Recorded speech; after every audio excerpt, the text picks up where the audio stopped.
Mondays are usually Momo Mondays, and this is sort of a similar thing, but I didn't want anybody to feel like I was making light of everything because something happened over the holidays. I just found out about it a couple days ago, and it made it difficult for me to do the content I had planned. Basically, I found out that a friend of mine's wife died by suicide over the holidays. And to compound it, it happened while my friend was in the hospital. So it's a lot to take in. I don't want to make it sound like it happened to me. It didn't. It happened to somebody else. It's someone else's pain. But I feel like I should do something because I feel like these things are moments that indicate that you can't just sit back and feel bad in situations like this. You have to have something positive come out of it, or else you just, succumb to despair and the cycle repeats itself. So what I'm going to do is I'm going to talk about some things I think can help. And one of the things I think leads people to isolation is this absurd idea that anger is bad. Anger is somehow something we should avoid at all costs. Arguments are bad. And that, there are right ways and wrong ways to be a human being. And by that, I don't mean doing things that are obviously harmful to other people. People love to take things like that and go, what about murder? It's like, no. And these are the people I'm speaking to here. Because I talk to a lot of people who do that. And people who do that are not bad people. Just, we're two generations now. Both Gen X to an extent, but certainly millennials who have been discouraged from arguing because everything's been this fear of violence, violence, violence. And so instead of it being don't solve problems with your fists, it becomes don't even yell because then yelling leads to solving problems with your fists and so on and so forth. Everything keeps getting tamped down and tamped down and tamped down. And so people don't know what to do. And so they respond in unhealthy ways. And so we have trolling, and so we have flame wars, and so we have highly negative environments on message boards.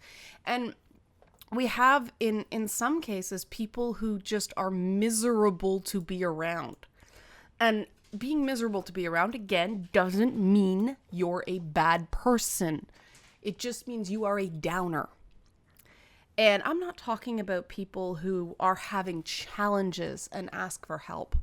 That's quite the opposite. People who sincerely ask for help are, at least according to my religion, providing a service to the people around them.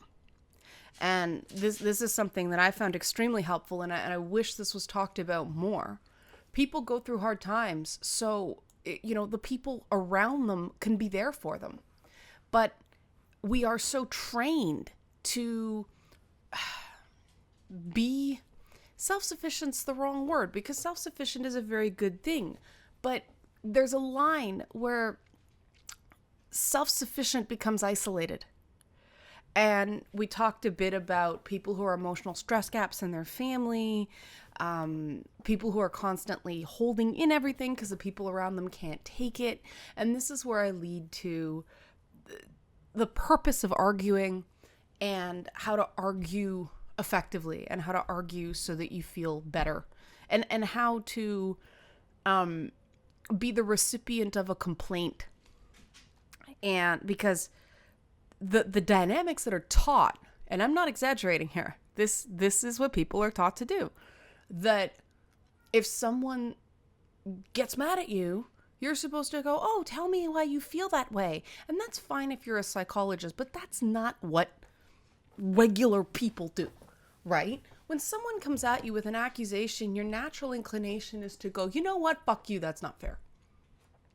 And I think that is totally a valid thing to say if someone accuses you of something with no examples, with no evidence, with just, I feel you're a piece of garbage and you're supposed to take it. I think this is contributing to a lot of the depression and a lot of the anxiety, is that people feel like they cannot emotionally defend themselves against verbal attacks. We're all supposed to be, it doesn't bother me, grow a thicker skin, just brush it off.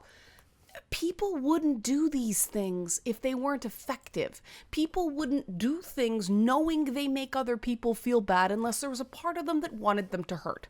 This is just common sense. Sometimes you do things and you're not aware that it's going to have a bad effect on people. Jokes are like that a lot of the time. You don't realize what someone's sensitivities are. That is something completely different. But when you are going at someone with both barrels because you are pissed off, it is considered some great evil to say, yeah, I was pissed off and I was angry and I wanted someone to know it and I wanted them to feel a little bit bad. Because we can't admit it, we have these very unhealthy social interactions where you get, and this happens all the time online, and it makes me laugh every time somebody does it, that they're coming at, it's me in the cases I've seen, with this crazy amount of aggression. And I say to them, I understand you're angry and I want to know why. So can you take it down a notch? And the first thing they say is, I'm not angry. And my response is, then why are you swearing at me? It's one thing to do things in anger. It's another thing to not even be able to admit you're angry. Because if you're doing something in anger and you're aware that you're angry, that is one thing. You're having an appropriate emotional response. But when you are out of touch with your feelings, this is when you start hurting the people around you, and this is when you start hurting yourself. And it's not your fault if I'm describing you. Because guess what, millennials? You have been trained to have an unhealthy emotional response. Because you've been fed the dual fallacy of anger is bad and you're supposed to like everyone. So when you don't like someone, you have to find a way they're evil. Instead of what the rest of us were taught, which is if you don't like them, leave them alone. You don't have to decimate them. You don't have to burn them to the ground. Just leave them alone. There's some people you just find annoying. There's some people you just don't like. And it's fine to go, I don't like that person. That's not a bad thing. You just have to recognize that they are a person, even if you don't like them. And I have a unique perspective on this whole thing because I am the subject of a lot of very impersonal hate on the internet. People have these emotional responses to me that just, I know it's not about me because they don't actually know me. They've never actually had a conversation with me. It is about themselves. There is something that my public persona, something about my existence in the public space that threatens them for some reason. And this replicates, this happens over and over and over and over and over again. Right, guys? I keep saying I can't like or dislike Anita Sarkeesian. I don't know Anita Sarkeesian. I can only disagree with Anita Sarkeesian. And this is very important because it's appropriate emotional responses. But I see a lot of people going, I hate her. She's a this, she's a that. Accusation without evidence. You think she is, but you can't actually prove it. You can't actually prove it. And no, a single internet video is not proof. And there's all these badly argued wars. A lot of these really nasty, ongoing grudges on the internet are simply because people don't know how to argue. And unfortunately, you need two people who know how to argue to have a successful argument. And the people who we're getting our cues from in the media about how to argue don't know how to have an effective argument. Because too often it's not about expressing their point of view, expressing what matters to them, which is the purpose of an argument. They're trying to attack and destroy an opponent. And that really, with all the hue and cry and pearl clutching about violence in the media and sexism in video games, the single most toxic media influence The media cultivation that we are seeing is arguments on television that are out to destroy people. Conflict resolution that is actually bullying. And that's everything from Simon Cowell to Gordon Ramsay to every single pundit on cable news. Because if they're not one of the people who is relying on other people for entertainment, they're enabling them. And I finally started seeing people like Don Lemon right at the end of the 2016 election going, that is not true. He finally grew a pair. He stopped being so nice and started being a newsman. And that is what they have to do. Your feelings do not create facts. Now, that does not mean your feelings aren't valid. And it is very important to go into arguments recognizing that the only thing you can control, the only thing you know with certainty, is that you will express how you feel. That is your responsibility going into an argument. And if you don't do that, you are responsible for a bad result. If you spend the whole time saying, you did this and you did this and you did this to the other person, and you don't say, this is how it made me feel, this was the impact on me, then you are not holding up your responsibility in the fight. And I sat back during the holidays when I was trying to relax and watched people do this over and over and over and over again about issues that were important and are important, but they're not getting resolved because people don't know how to talk to each other properly and they don't know how to yell at each other effectively. Because what I'm not seeing is all these accusations, all these accusations, all these accusations. What I'm not seeing is, so what? Why does this matter? What is the significance? Contextualize this. What is this doing to you that is causing harm? But people don't do that because I'm not mad, because you're not able to get mad on the internet because that's the troll thing, is the person who has an emotional response loses. And it's not human. It's not. When you're upset, tell people, because you know what? People can only make that into a weakness if you let them.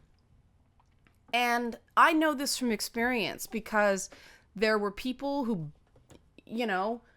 tried to make me very miserable because I had a strong emotional response because people were going after my family. Oh, she cried. And I said, yeah, I did.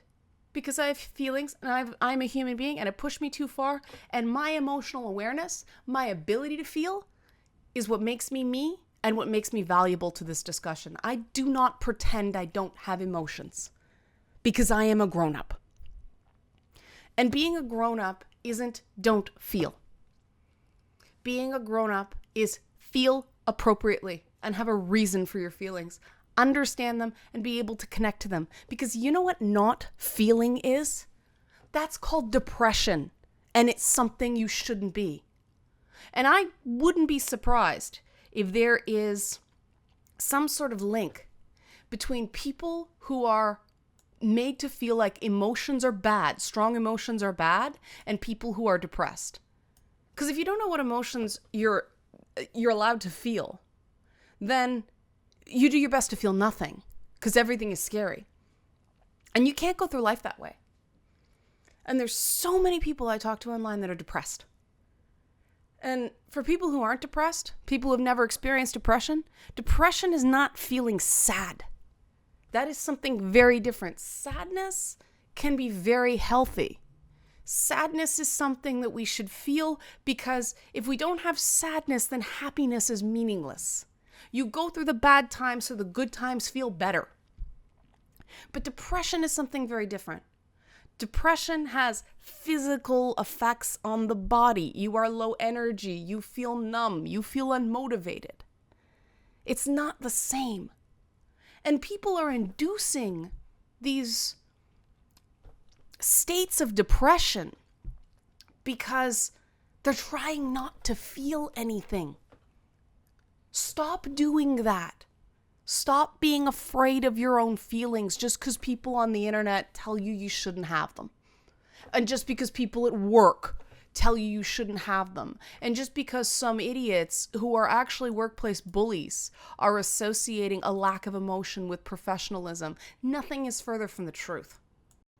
The thing that makes people successful is having a passion for something, because passion keeps you going during the hard times, and you can't have passion without emotion.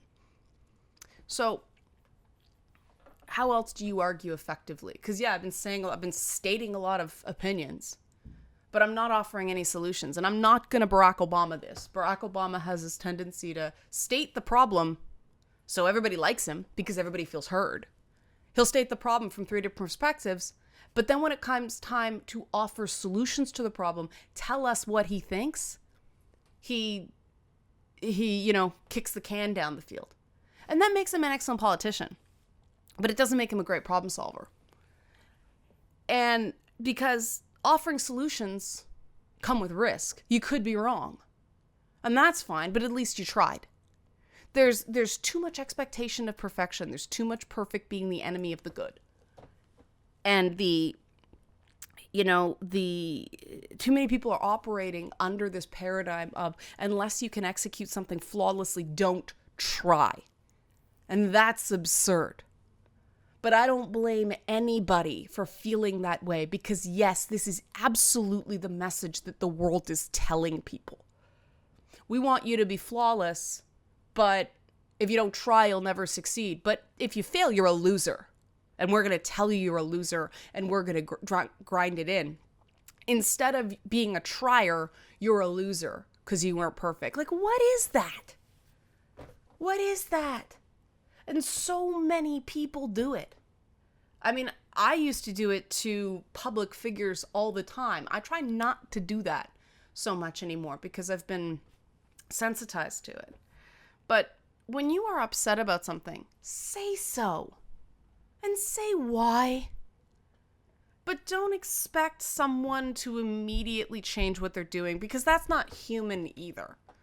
When someone's confronted with a big emotional response, they need a minute. Sometimes they need more than a minute. I know a lot of people who will fight me to the death on something and not admit I have a point. They can't say, I see your point, but then they go and change. And it drives me crazy because it's not clear communication. But I recognize that they're trying. And that's that thing about not needing someone to be perfect. They're trying.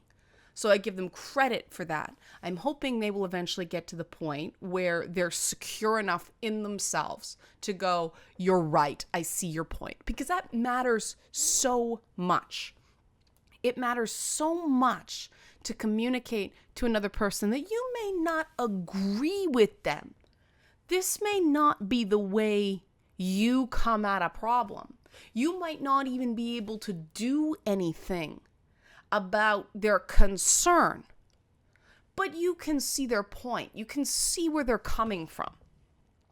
And if you want an example of how I practice what I preach, I hear you guys cursing about feminism a lot. And you guys know that I believe that the feminism you guys have been exposed to is in fact not feminism at all. It's cultural Marxism, consuming feminism the way the alt-right has consumed certain issues as well, because that's what political operatives do. But that doesn't mean I'm going to tell you that your experience is invaluable. That doesn't mean I'm going to tell you that, what you're saying didn't happen. I see your point. I totally understand people's attitudes about feminism based on what they've been exposed to.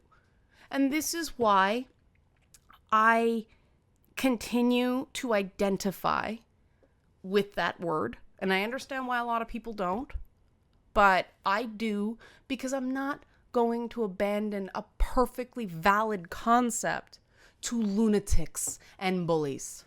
And that perfectly valid concept is that everybody matters. And this is something that this is officially my theme for 2017. Everybody matters. And, I had some opportunities over the holidays to really take an opportunity to try to rub some things in some people's faces that haven't been very nice to me. I didn't. I chose not to. Because Why? That only takes away from me. That doesn't do anything to them. You know, they've already made it clear that I am absolutely nothing to them. So that's fine. I'm going to be nothing to them. I'm going to stay away. I am not trying to beat them. I am not trying to win their approval. And I'm not very interested in being friends with them. I don't think they're especially good people. But that doesn't mean they're not people. So the next time you get into an argument, I'm going to ask a favor of you. Don't try to win. Try to be understood. Don't try to get an outcome in the first conversation. These things take time. A successful opening salvo, a successful first round, is feeling like the other person has heard you and has understood what you're saying. If you can get it to that point, you can set up an opportunity to talk again when both sides have calmed down and both sides have had a moment to digest what's been said to them, and then they can come to the table with potential solutions. You can't do that when you don't understand the problem. And this was part of the issue, I think, that happens in video games over and over and over again, is people panic and they try to solve the problem before they understand it. So they don't actually solve the problem, they just make it worse. Because, you know, sometimes you put water on fires, but it was a grease fire. Water won't do anything, just spreads it around. And that's what this has been, a big old grease fire. But if you go into it saying, all I'm trying to do is be heard here. And this is why I don't do certain podcasts and certain streams and things like that. I've listened to them and no one's being heard. It's just this repetition of certain, truisms within the in-group. And there's the only reason you bring in a dissenting opinion is to destroy it. I'm not interested in that. And I'm certainly not interested in giving other people revenue so they can do that to me. What a waste of my time. And I accept that there's some people that won't like me very much because I won't do certain shows. But it's not my fault they don't know how to argue properly. And I'm going to let you in on something here. Because this is not just about, being nice to people, which I think is valid in and of itself. But learning how to argue effectively benefits you. It reduces your stress and it reduces your anxiety. And it makes you feel more productive. Because if you go into any sort of conflict with appropriate expectations, you feel better about the conflict. If you go in to something saying, my goal is to express myself effectively and say what I'm feeling, state my case, you can control that. And afterwards, you can say, I did what I set out to do. You cannot control another person's reaction. You cannot make someone hear and understand you. You can increase the odds of that by being prepared to listen to what the other person has to say as well, even if it's difficult, even if you don't like it. That's another thing about arguing effectively. It's not all one way. You have to take turns. There has to be a give and take. You can't be, I'm going to do absolutely nothing until these conditions are met. Because, again, the only condition that you can reasonably expect to be met is the other person listens to you. Ideally, they understand you. And ideally, they can communicate to you what they've understood. But you can't control that. You can make it work a lot better by giving the other person what you expect to receive. Because people mirror. This is actually a game design theory, the whole idea of mirror neurons. When people witness something, part of their brain is like they're experiencing it themselves. And the original Gears of War games were developed around this concept heavily, that they didn't want, the player not being able to do anything in a cutscene, and the playable characters are all going, and shooting things. And so you'll notice that in the cutscenes in Gears of War, they're usually in situations where they can't shoot anything. They're hidden behind cover. They're pinned down. So the player feels helpless, but the characters on screen are also helpless, and so there's no dissonance. The mirror neurons are doing what they're supposed to do. You are identifying with what the characters are doing on screen. And discussions are the same way. Debates are the same thing. Arguments are the same thing. And we don't see this on TV because they think it's entertainment. And usually in television shows, there's a real imbalance of power. So people can't do that. I mean, the incoming U.S. president for years was in a situation where he could be absolutely unfair to other people for entertainment. Why is that entertaining? I don't know. I couldn't stand that show. I thought not only was it really mean, it didn't actually portray effective, functional business norms. I've never seen a successful company, like a consistently successful company, operate that way. It is fiction. And unfortunately, television producers feel no obligation to present an entertaining version of reality to people in this thing they call reality television, because the minute they get into trouble, they just go, oh, look, video games are bad, and everybody chases their tail over to beat up on video games some more, because video games are the new kid in school. We're the newest form of media. And so every time TV gets into trouble, or every time film gets into trouble, it's like, oh, but those video games, and it works. And that pisses me off. But again, I can't do anything about it. I can just state it. I can state how I feel about it. And I did it. And I'm going to leave that there. And some people may feel a little challenged by this or attacked by this, what I'm saying. And I accept that. I accept that's an uncomfortable feeling. I ask that you try to work through that and listen to what I'm saying. The thing I was going to talk about today was the poignancy of a Carrie Fisher column that she did for The Guardian about the importance of AA for her, is teaching her that sometimes you don't like something, but you do it anyway. You have to work through those negative emotions. And that doesn't work at everything, but for something like AA, you can go to the meetings until you like them. My personal thing was my mother took us to Weight Watchers as a kid. And I really don't recommend you do mother-daughter Weight Watchers. It is, it's a special thing, but I tried to do that until I liked it. I never liked it. And there's a point in time where you go, okay, this isn't for me, but I'm going to try something else until I like it. I'm not just going to go drown my sorrows somewhere or get into self-destructive behavior because I don't like something. This burn it all down thing happens because people don't know how to build things emotionally. People haven't been taught. We have a multi-generational problem now where people have not been taught to solve conflicts effectively. Solve conflicts at all. They either burn out or they get swept under the rug, but they don't get solved. And from a listening perspective, what I want you guys to try to achieve is at the end of the conversation, you can say to the other person, this is what I understand you're trying to tell me, and have them say, that's right.